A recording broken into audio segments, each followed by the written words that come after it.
Počatie z panny. Abiogenéza. Skriesenie z mŕtvych. Náhodné mutácie produkujúce základ pre nové organizmy. Zámerné stvorenie ex nihilo. Večná hmota. Večná myseľ. Nebo. Multiverzum. Neriadený prirodzený výber. Peklo. Prirodzené vznikanie genetickej informácie v DNA. Adam. Panspermia. Anieli.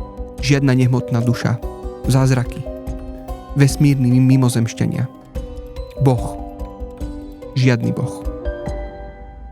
Takto bloger Roddy Bullock začal svoj článok, ktorý nazval Každý verí v niečo neuveriteľné. Je to naozaj tak. Aj veriaci, aj ateisti veria v niektoré veci, ktoré nie je možné dokázať a sú takmer ako z rozprávky.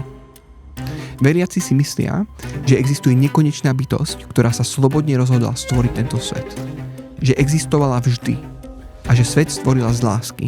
A to napriek tomu, že je vo svete tak veľa utrpenia. Kresťania tvrdia, že Boh do sveta zasahuje, že každý z nás je dôležitý, že existujú anjeli a démoni, ktorí zápasia o naše duše, že žijeme vo svete zázrakov.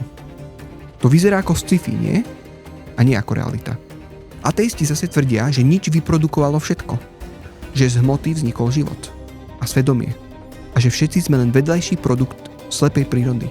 Že naši predkovia boli ryby a náboženstvo je ilúzia. To tiež vyzerá ako sci-fi, nie ako realita však. Každý z nás verí veciam, ktoré sa zdajú byť neuveriteľné. Je to preto, lebo žijeme vo veľmi neobyčajnom príbehu. Napriek tomu sú to väčšinou veriaci, ktorí sú vnímaní ako nerozumní, lebo veria v zázraky. Ateistom to nejako odpúšťame, že veria bez dôkazov, napríklad, že vesmír, alebo život, genetický kód, alebo svedomie prišli z prírodných síl bez zámeru. Kresťanom sa mnohí vysmievajú, že veria v počatie z panny, že Ježiš kráčal po vode, alebo že vstal z mŕtvych, alebo že Jonáš vo veľrybe strávil 3 dni. Lenže tieto biblické zázraky sú ničím v porovnaní s tým najväčším zázrakom Biblii. Najväčší zázrak nie je Jonáš v rybe, alebo Ježiš kráčajúci po vode, ani vzkriesenie z mŕtvych, alebo premenenie vody na víno. Najväčší zázrak Biblii je prvý verš Biblie. Na počiatku stvoril Boh nebo a zem. Ak je tento verš pravdivý, potom každý iný verš je aspoň uveriteľný. Veď ak existuje Boh, ktorý stvoril vesmír z ničoho, potom môže urobiť čokoľvek, čo nie je logicky nemožné v rámci vesmíru. Jonáš, kráčanie po vode a vzkriesenia má takáto bytosť maličku. Tí, ktorí sledujete naše podcasty, ste počuli sériu o 10 argumentov pre Božiu existenciu. Napríklad v tejto epizóde číslo 21 sme hovorili o tom, že máme dobré vedecké aj filozofické dôkazy k tomu, že prvý verš Biblie je pravdivý. Že vesmír mal naozaj počiatok. Čo znamená, že existuje niečo alebo niekto s atribútmi teistického Boha, kto priviedol vesmír do existencie. Existencia vesmíru je dôkazom, že zázraky sa dejú. Keď ľudia povedia, že neveria v zázraky, stačí povedať, nech sa pozrú dookola, pretože sa všetci nachádzame uprostred neho. Niektorí ateisti tvrdia, že zázraky sa nemôžu udiať, pretože zákony prírody sú nemenné. Lenže zákony prírody sú len matematické opisy toho, čo sa v prírode deje, keď je príroda ponechaná sebe samej.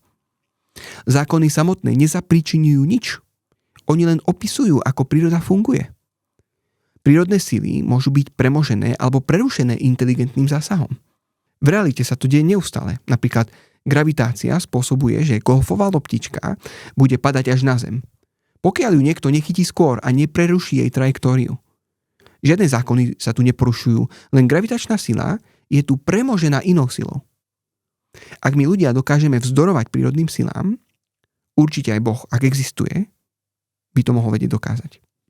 Niektorí tvrdia, že zázraky sa nedejú, pretože zázraky, ako sú opísané v Biblii, dnes nikto nepozoruje. Ale toto je teologická námietka, ktorá nerozumie zámerom zázrakov. Primárny účel zázrakov Biblii bolo potvrdiť nové zjavenie od Boha. Preto ich v teológii aj voláme znaky alebo znamenia. Zázraky v Biblii neboli robené pre zábavu, ale aby ľudia vedeli, že človek, ktorý robí zázraky, hovorí v skutočnosti posolstvo od skutočného Boha. Keď sa v Biblii diali zázraky, odohrávali sa okolo ľudí, ako bol Mojžiš, alebo Eliáš, alebo Ježiš a jeho apoštoli. Títo ľudia mali nové zjavenie, ktoré potrebovalo nové potvrdenie. Zázrak potvrdzoval pravdivosť posolstva. Druhý problém s tým tvrdením, že dnes nevidíme dosť zázrakov, je, že ak majú mať zázraky na nás nejaký dopad, musia byť extrémne zriedkavé. Ak by ľudia kráčali po vode a vstávali by z mŕtvych dennodenne, biblické zázraky by vôbec nezaujali a nedosiahli by svoj zámer. Mysleli by sme si, že sú nejakým druhom prírodného javu, nie priamými božími skutkami. Ježiš stal z mŕtvych? No a čo? Môj striko Fero tiež pred 2 týždňami. V skutočnosti sa aj v Biblii dejú zázraky relatívne zriedkavo. Napríklad v Biblii je približne 250 zázrakov. Obdobie od Abrahama až po apoštolov trvalo približne 2000 rokov. Ak by zázraky boli rozložené rovnomerne, jeden zázrak by sa udial každých 8 rokov. A ešte menej časté sú zázraky robené pred viacerými ľuďmi alebo zástupom. Samozrejme, zázraky sa nediali každých 8 rokov. Oni sa udievali v skupinách. Ale dôležité je, že aj v samotnej Biblii sú zázraky veľmi zriedkavé. Väčšina udalostí v Biblii sú prirodzené, obyčajné udalosti, akými žijeme aj my dnes. Čo umožňuje to, že keď sa udeje zázrak, tak to vzbudzuje pozornosť. Ale ak pripustíme Boha, musíme pripustiť aj zázrak? Veru, nemáte pred ním žiadnu istotu. To je tá dohoda, povedal C.S. Lewis. Ateistická dohoda je oveľa ťažšia. Ak je pravdivý ateizmus, každý zázrak a každá osobná duchovná skúsenosť každého človeka v histórii ľudstva, či už dobrá alebo zlá, musí byť nepravdivá. Hoci takáto hypotéza je možná, je to oveľa nepravdepodobnejšie ako jej opak. David Hume bol slávny škótsky filozof 18. storočia, jeden z najvýznamnejších skeptikov v histórii. Písal o etike, politike a náboženstve a jeho spisy sú dodnes často citované rôznymi ateistami. Jedna z jeho najznámejších esejí sa volá Of Miracles, proti zázrakom, kde píše toto. Čo je pravdepodobnejšie? Že raz zrazu prestali platiť zákony prírody, alebo že si nejaká osoba trochu zaklamala? Hume v tejto eseji tvrdí, že svedectvo proti zázrakom, že boli porušené prírodné zákony, bude vždy silnejšie ako svedectvo v prospech zázraku, lebo zázraky sa nedajú zopakovať. Napísal, že nikdy nie je spoľahlivé uveriť v zázrak, pretože je pravdepodobnejšie, že svedkovia klamali alebo sa mýlili, než by sa zrušili fyzikálne zákony. Je iba jeden prípad, kedy môžeš prijať realitu zázraku, tvrdí Hume. Keď popretie zázraku, bude vyžadovať ešte väčší zázrak ako samotná udalosť. Poďme teda k definícii. Zázrakom tu nemyslíme niečo, čo nazývame zázrakom v bežnom živote.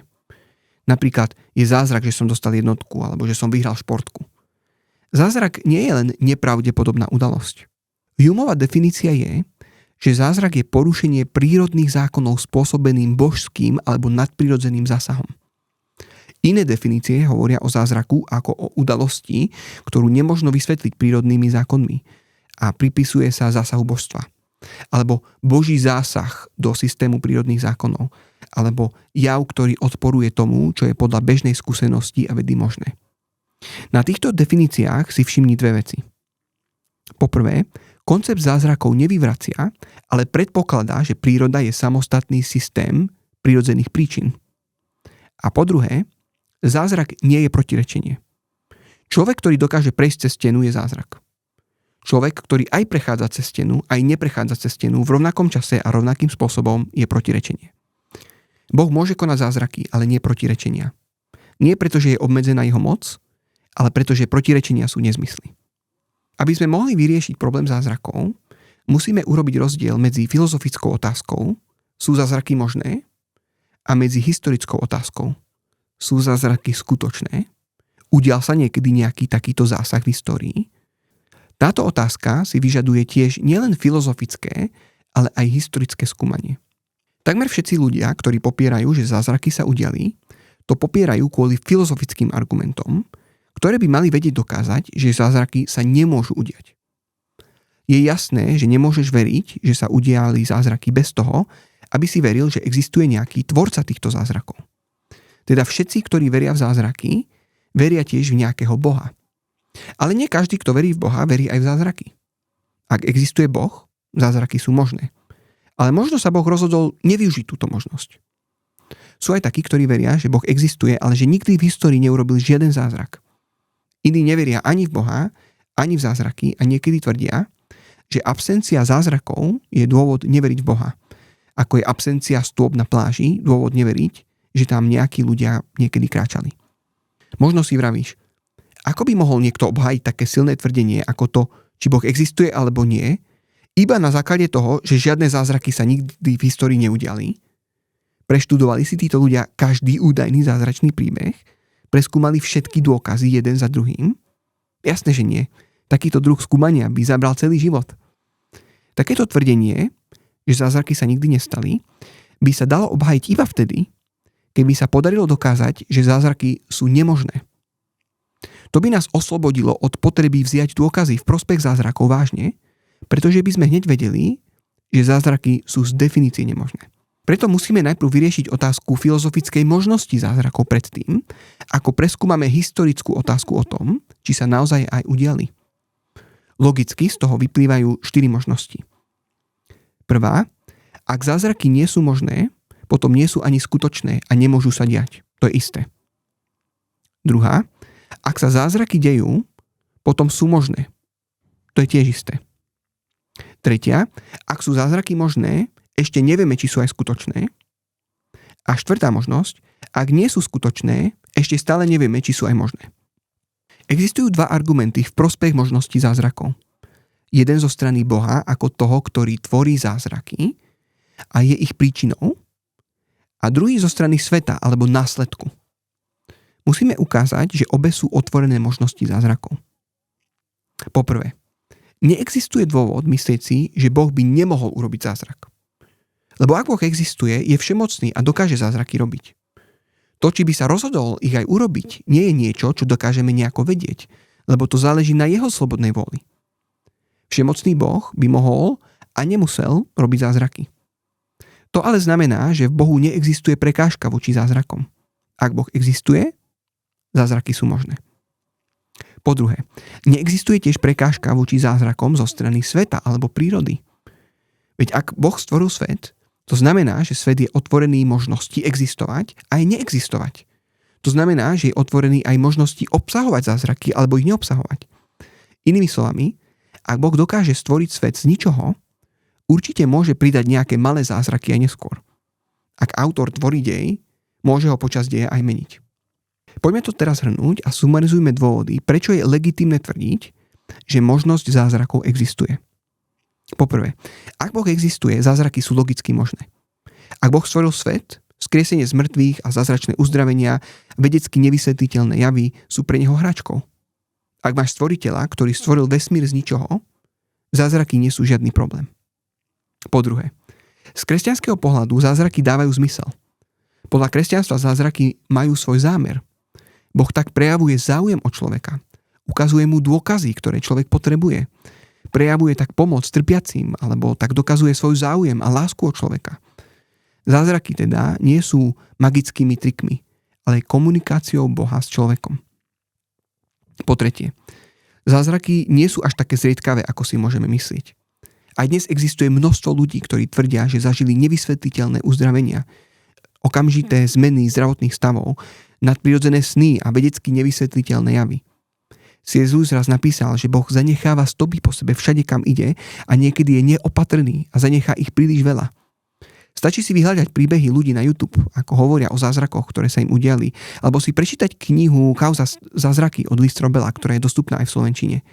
Ak Boh neexistuje, ani jedno svedectvo o zázraku nie je pravdivé. Každý na YouTube klame alebo bol oklamaný. Každý v histórii ľudstva, ktorý zažil niečo nadprirodzené, sa pomýlil. Po štvrté, C.S. Lewis raz vo svojej knihe Zázraky povedal, že najväčší zázrak zo všetkých je ten, ktorý dáva význam všetkým ostatným. Podľa kresťanstva to, že Boh stvoril svet, je zázrak. Je to dôkaz Božej slobody stvoriť svet z milosti, nie z potreby. To, že Boh nastaví pravidlá sveta a občas do nich vstúpi, je dôkaz, že je živý a že sa k človeku snaží dostať. Že Boh chce s človekom komunikovať.